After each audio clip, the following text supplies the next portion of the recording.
Hey everybody, Scout Crafty here again, midweek Wednesday. Hope you're doing well. We got a great show planned for you today. I want to start off real quick with a quick story. I was watching my good buddy Reggie on the road over in the UK, and he had one of his subscribers happen to pay him a visit.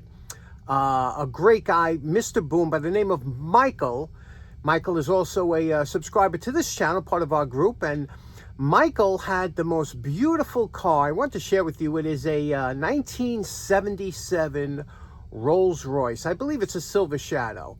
And the reason I was so enthralled with this car, look at the dashboard on that car, huh? The Rolls Royce made some beautiful cars back in the, I always said this, the Brits always had good taste when it came to design and manufacturing, things like that. So back in 1997, my father had a friend who was very wealthy, and my father did him a couple favors, and he wanted to, I guess, do something nice for my father. So he had a car, a 1977 Rolls Royce, I believe it was a Silver Shadow.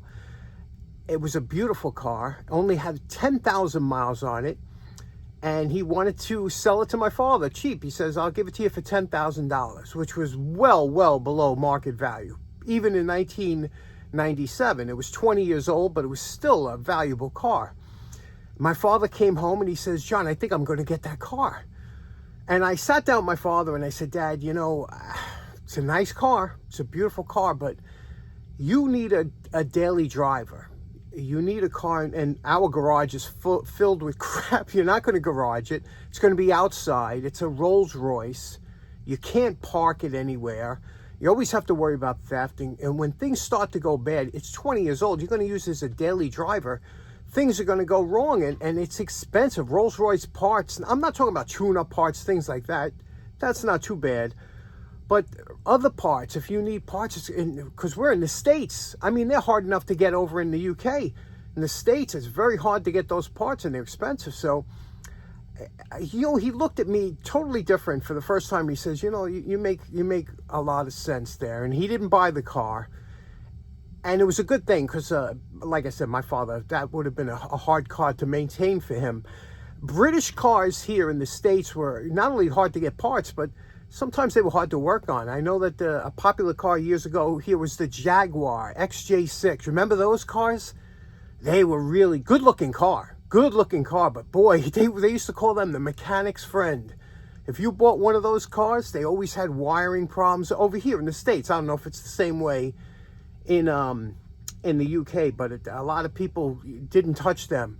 I always thought they were good-looking cars, but yeah, they were like mechanic nightmares. So, but that Rolls Royce was just a beautiful car. And I know Michael keeps his like in show condition. And that's the way you should keep a car like that. In the garage, and a car like that you take out on you just go for a ride here just to keep it running. You don't use it every day. It's a beautiful car. I love a Rolls Royce. Even today, the new Rolls Royces are unbelievable. You see those YouTube videos on them? Just beautiful cars. Boy, it'd be nice, huh, to have one of those. Anyway, I thought I'd share that story before we get started today. So let's get started, see what we got going. Okay, I just picked a couple real quick tools of finds that I picked up. First of all, these, they look like needle nose pliers, but these have that kind of a duck bill over here. These come in so handy when you have to grab something. It's a little bit wider, but it's still thin that you could get in. These really do come in handy, but you could see the finish on there. They've been totally pitted. Somebody probably went over them at one time with a wire brush and took off the, but look at that. The whole inside is rusted. See, orange. So we're going to do these real quick. And then we have a Craftsman. This size chisel, punch rather, is one of the most used punches in my shop. I don't know if that's a 5/4 inch. It's between 1/4 inch and 5/16, the tip. But I use this thing all the time. Not this one, but this style. But this one here I picked up as a spare because when you get the mushroom top like this, these are good eating. You fry them up with a little butter in a pan. We're going to fix that real quick. Now, you see me use the flap disc 4.5-inch angle grinder in the shop all the time. This one here is a Bauer. It's a fantastic tool. Again, I use it all the time. One of my favorite tools to use. The thing is, it's so versatile. You could put, this is a grinding disc, but you can see how thick this is. It's meant to do grinding, hard grinding. You have a flap disc with sanding and things like that. And then you have a cutoff disc, which is very, very thin. And that makes real quick work of cutting through this. Don't try and grind it because you'll just overheat the top. And I'll show you how quick this will cut through. And I use them all the way down, you know. So obviously we're just making a thin cut here. So this is a worn disc, but it's fine for this. Now I have it in the corner vise, and we're going to come up this way and just cut off the tips. We're going to rotate it 4 different ways and cut it off. Should make quick work of it.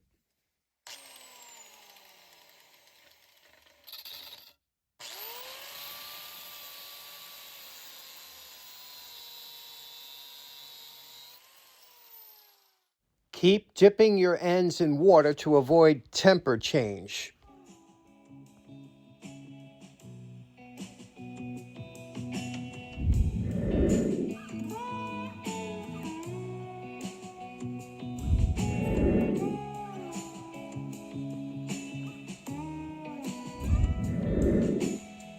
Now that we have those tips cut off, we're going to address this with the coarse flap sanding disc.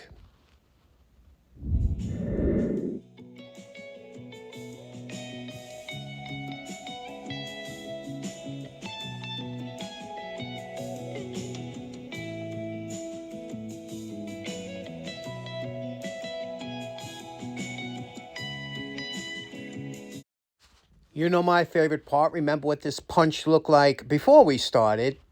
I'm calling this one done. I didn't go over the top, obviously, because I use these all the time, but I was able to keep the Craftsman logo on there. And the bevels, right? Look at the bevels on there, all nice. And this is a beautiful chisel now. And I know a lot of you guys are like me. This is a go-to chisel for a lot of things. It's a great size. If you don't have one, definitely try and pick one up. And you see the top, got rid of that mushrooming. It's presentable. Something you can put in your toolbox and be proud of now. Okay, next up, I got a little show and tell for you. I'm not a fan collector, even though I have about 20 old fans, but I love them. I mean, what kind of maniac doesn't love an old vintage fan, right? Especially the way they were made. And of the fans that I have, you know, they have the really old, ornate ones, and fan prices have gone crazy, but there's still a lot of them out there. And there's a lot of them that you could pick up and get into the hobby on the cheap. There's fan collector clubs that they have fan meets. They're really cool, where a bunch of guys get together and sell their fans. It's a great hobby. Nice people too involved in the vintage fan hobby. The fan collectors are great guys. Now, my good buddy Anthony, it's Anthony Sr. and Anthony Jr., he has a channel called HO Motorsports. I'll have a link in the description. He is just starting a restoration on this type of fan. This is an old Westinghouse fan, and this was the pinnacle of fans when they built them, that they lasted forever. I mean, the way these were made and the motors on them, they were just well-made, solid. Westinghouse, one of the premier manufacturers. He don't get enough credit for the stuff that he put out, but Westinghouse made these fans, and this one's here is probably from the 40s to 50s style. The interesting thing is the fan that Anthony is restoring, the blades came in different materials. They came in aluminum, they came in steel, they came in micarta, I believe, and that's what he has. He has the fiber fan blades, which are very interesting. But this one here, you can see that it's a standard fan. They sold probably hundreds of thousands of these. Nothing really special to speak of. However, this was just a simple, bulletproof, heavy-duty fan, quite heavy. It's got the cord here, and everything's in good shape. Now, what I wanted to do with this fan is, because it's such a nice fan, I said it'd probably be nice in a nicer color. This is a very kind of drab color, but it has two things that it does here. It's got a little knob here that you can adjust the head by loosening this, and you can see it adjusts up and down, and it's only a short turn. And the other thing it has, it's rotating, and that's a little friction here, this little thing. You just give it a little turn down, it engages a wheel in there, and then it will spin back and forth. I have not restored this, but I'm going to show you. We're going to oil it real quick, and I want to show you how this works, how nice it sounds. So let's plug it in here. Look at the old plug. I love that. I love the fact that it's got the exposed. So let's plug it in. I don't know if this plug is original, but it looks like. And these fans, traditionally, fans that have multiple speeds, start on the highest speed first and then go down to the lowest. It doesn't go low-high, it goes high-low. So let's turn it on here. Okay.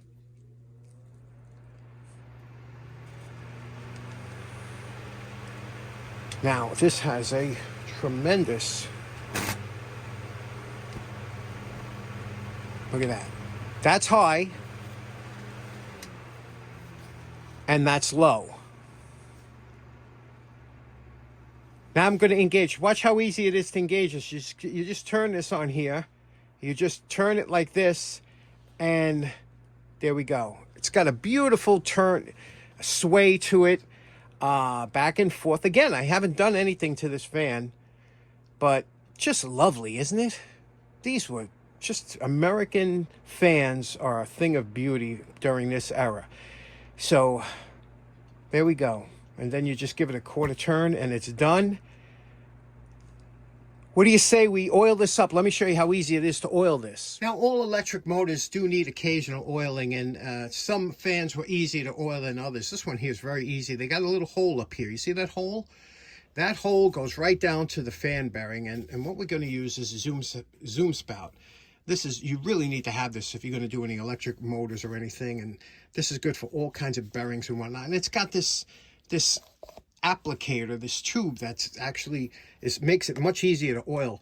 But you only need a couple drops in here. Take it in here like this, and we'll put, you see how it's going in there? One, here we go. We're just going to put that in there for now. We'll give it, and then we'll give it a little turn. I'm going to restore this fan at some point. At some point, I'm going to take it apart and clean it, but I just like to oil it, make sure it's in good running shape, just in case. Now, Anthony's restorations are absolutely fantastic, so I think you'll enjoy seeing what he does with that fan. I'll have a link in the description so you could follow along with me. Okay, now we're going over to this one here, and ETF, it looks like, right? Is that ETF on there? ETF. There's no play side to side, so this is a really quality one, but they were just left undone. Let's clean it up. Let's wire brush it first. Here we are with our post wire brush evaluation. Some of the pitting came out, but not, you're not going to get that out, not with the wire brush. It looks good. Everything, like I said, it's really a tight pair. I always get a kick out of this. You see that? The two grind marks there. That was done by a craftsman who owned these. That was his identification marks on here so that they knew they were his. I always like to leave them if they're done nicely like this one is. However, if they're scratched in, then I take them out. So let's see what we can do now with the flap sander.